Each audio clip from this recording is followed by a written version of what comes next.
Hey, if you haven't already, make sure and hit that subscribe button so that you never miss a video or an interview. Our goal is to help you enter into a confirmed, confident, and eternal relationship with the source of all life and purpose. I've always viewed proof of God's existence and proof of the Christian worldview as a cumulative case. I learned from apologist and cold case detective Jim Warner Wallace that whenever you're trying to explain the presence of objects at a crime scene, you must ask how they came to be there. Also, can the victim's death be explained completely by those things that are present?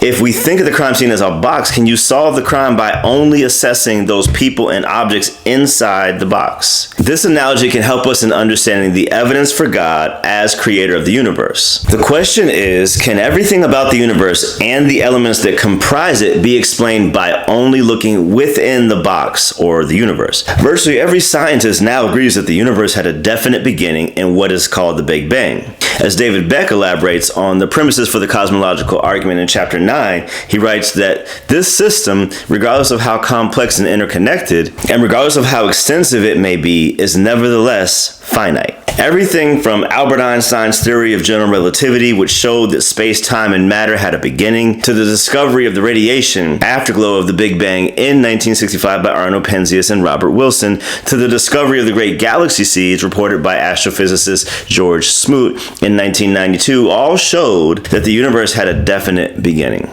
In fact, Smoot, an atheist, was quoted as saying, "If you're religious, it's like looking at God." Likewise, upon learning of the discovery, Stephen Hawking called it the most important discovery of the century, if not of all time.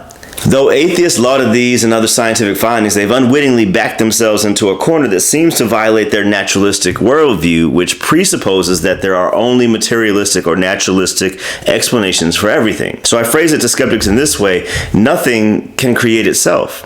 If space, time, and matter had a definite beginning, then whatever created space, time, and matter must itself be spaceless, timeless, and immaterial. Who does that sound like? Regardless of if they concede that God is the most likely candidate, the primary causal agent for the universe must maintain those attributes. So the choices are either something came from nothing or something came from someone.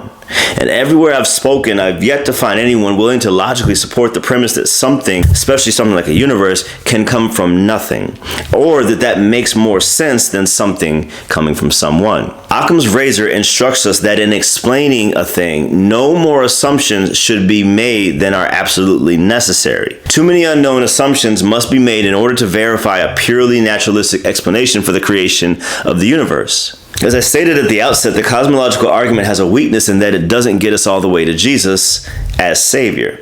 Now, I do believe the teleological argument, the moral argument, the validation of the biblical text, and the proof of the resurrection get us to the point where we can more conclusively assert that the Christian worldview accurately assesses and reports reality. However, I believe this portion, or a portion of the cosmological argument, if not the whole thing, is a logical and necessary first step in that direction. Until next time, peace.